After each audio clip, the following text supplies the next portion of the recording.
নমস্কার প্রিয় বন্ধুরা, সবাই কেমন আছেন? আমি দেবলীনা আমার ছোট্ট একটি ব্লগে আপনাদের সবাইকে স্বাগত জানাই। আশা করি সবাই ভালো আছেন। আর সকাল সকাল উঠেই হাতে দেখতে পাচ্ছেন ডাবের জল। হ্যাঁ, গতকাল দেখিয়েছিলাম না, সেই ডাব নিয়ে এসছে। তো খুবই দুঃখের সাথে জানাচ্ছি যে এই গাছের ডাবের জল কিন্তু প্রায় 4 গ্লাস হয়নি, মাত্র 1 গ্লাস হয়েছিল। সম্পূর্ণ ব্লগটি অবশ্যই দেখবেন, আজকের কিন্তু অনেক সারপ্রাইজ আছে। আমি আর আমার হাজব্যান্ড আজকে সকালবেলা, মানে ধরুন একটু বেলার দিকে 8টা সাড়ে 8টার দিকে বাজারে চলে গেছিলাম।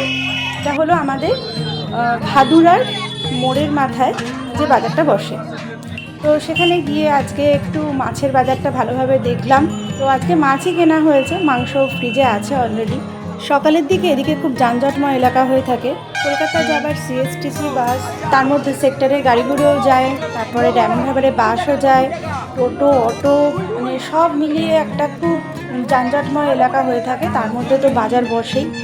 তো আমি কিন্তু খুব একটা ভালো মাছ চিনি না, মাছের বিষয়ে খুবই কাঁচা মানুষ।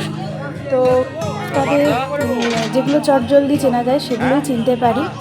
আর এখানে দেখতে পাচ্ছেন থোড়া চিংড়ি আছে, বাগদা চিংড়ি আছে। বাগদা চিংড়ি হচ্ছে 550 করে, থোড়া চিংড়িও মনে হয় বলছিল ওই 500-র মতোই হবে। আর থোড়া চিংড়ি মানে যেটা হচ্ছে মানে এখানে জমিতে যেটা পাওয়া যায় আর কি। আর এখানে না শুধু যে ভাদুরার লোকই বাজার করতে আসে তা নয়, আশপাশ থেকে যত বলতে পারেন গ্রাম আছে তারা সবাই এখানে আসে, কেননা এখানে বাজার কিন্তু খুব ভালো বসে এবং টাটকা সবজি আর টাটকা মাছটা কিন্তু বেশ ভালোই পাওয়া যায়। এখানে পুকুরের মাছ থেকে শুরু করে নদীর মাছ, সামুদ্রিক মাছ, সব ধরনের মাছই এখানে পাওয়া যায়।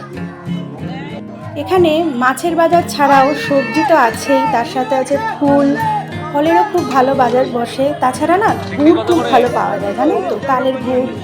একটু একটু করে সবটাই দেখাবো। আর এখানে যে মাছগুলো দেখছেন এর সাথে সাথে কিন্তু খুব ভালো সবজি বাজারও বসে। তো পুরোটা কভার করতে পারিনি, কারণ বাড়িতে তো ছেলে একাই ছিল। যাই হোক, এখানে যে মাছগুলো দেখছেন কেমন লাগছে, বাজারটা আপনাদের কেমন লাগলো, আপনাদের ওখানে কেমন দাম যাচ্ছে এই সব মাছের, সেগুলো একটু জানাবেন। আর এখানে দেখতেই পাচ্ছেন সব রকম মাছ আছে। আর সবজিগুলো কিন্তু এখানে খুব টাটকা হয়, কারণ এখানে বেশিরভাগই ক্ষেতের সবজি বিক্রি করে। ঝিঙে একদম টাটকা কচি, পটল একদম দেশি। তো আমার ইচ্ছা আছে, পটলও নিয়েছি, তো পটল চিংড়ি তো অবশ্যই করব আর আপনাদের সাথে শেয়ারও করব। আর কাঁকড়াও আছে এখানে, কাঁকড়াটা আমি খাই না, ছেলে আর বর খায়। আর এই দেখুন চলে এসছে মাছের রানী।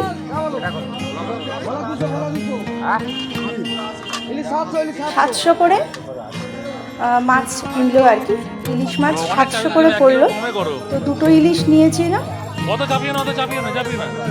কেমন লাগছে বাজারটা অবশ্যই জানাবেন। আপনাদের ওখানে কীরকম ইলিশ মাছের দর যাচ্ছে, মানে আপনারা যেখান থেকে ভিডিওটা দেখছেন ব্লগটি, অবশ্যই করে জানাবেন।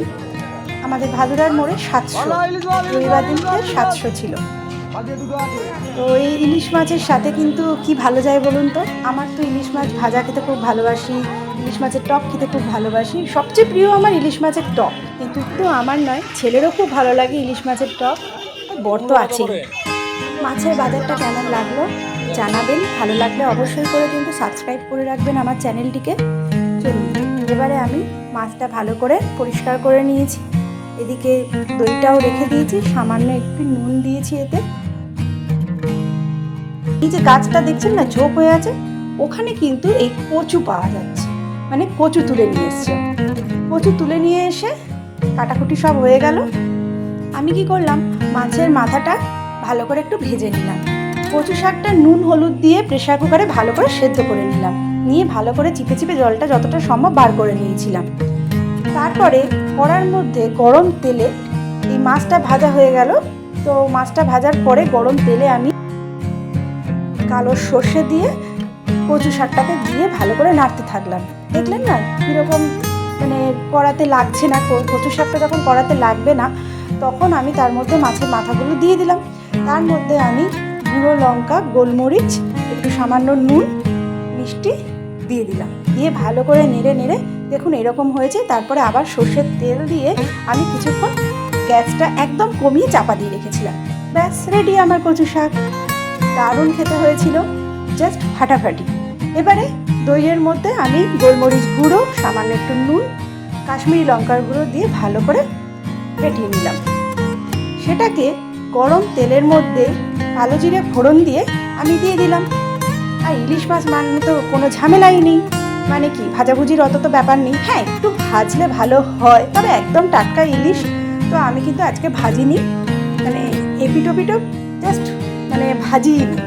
একদম টাটকা ইলিশটা ভালো করে দইটা নেড়ে নেড়ে, যেই দইটা ভালোভাবে তেলের সাথে আলাদা হয়ে যাবে তখন আমি ইলিশ মাছগুলো পরপর করে সাজিয়ে দিলাম। এই দেখুন, তারপরে এই বাটি ধোয়া জলটা দিয়ে দিলাম। কিছুক্ষণ পরে চাপা খুলে দেখি এরকম অবস্থা হয়েছে। তেলটা যখন একটু কেটে কেটে যাবে তখন আমি একটুখানি সর্ষে বাটা দিয়ে দিলাম। সর্ষে বাটা দিয়ে কিন্তু আবার বেশিক্ষণ ফোটাতেও নেই, তাই জাস্ট একটুখানি ফুটিয়ে আবার উপর থেকে কাঁচা তেল দিয়ে নুন মিষ্টি ঠিকঠাক আছে কিনা দেখে নিয়ে ব্যাস আমার রান্না শেষ। তো জাস্ট ফাটাফাটি খেতে হয়েছিল, খাওয়া একদম জমে উঠেছিল আজকে আমাদের। কচু শাক মাছের মাথা দিয়ে, মানে ইলিশ মাছের মাথা দিয়ে কচু শাক আর দই সর্ষে ইলিশ বলা যেতে পারে। তো কেমন লাগলো জানান আপনারা, আর ভালো লাগলে অবশ্যই করে কিন্তু লাইক কমেন্ট শেয়ার করতে ভুলবেন না। আজ এই পর্যন্তই, আজকে আসি, আবার দেখা হবে। আপনারা সবাই খুব ভালো থাকবেন, সুস্থ থাকবেন, সাবধানে থাকবেন, আর কীভাবে ইলিশ মাছ রান্না করছেন অবশ্যই কিন্তু জানাবেন। আর সবাইকে জানালাম জন্মাষ্টমীর শুভেচ্ছা। এখন বলি টাটা।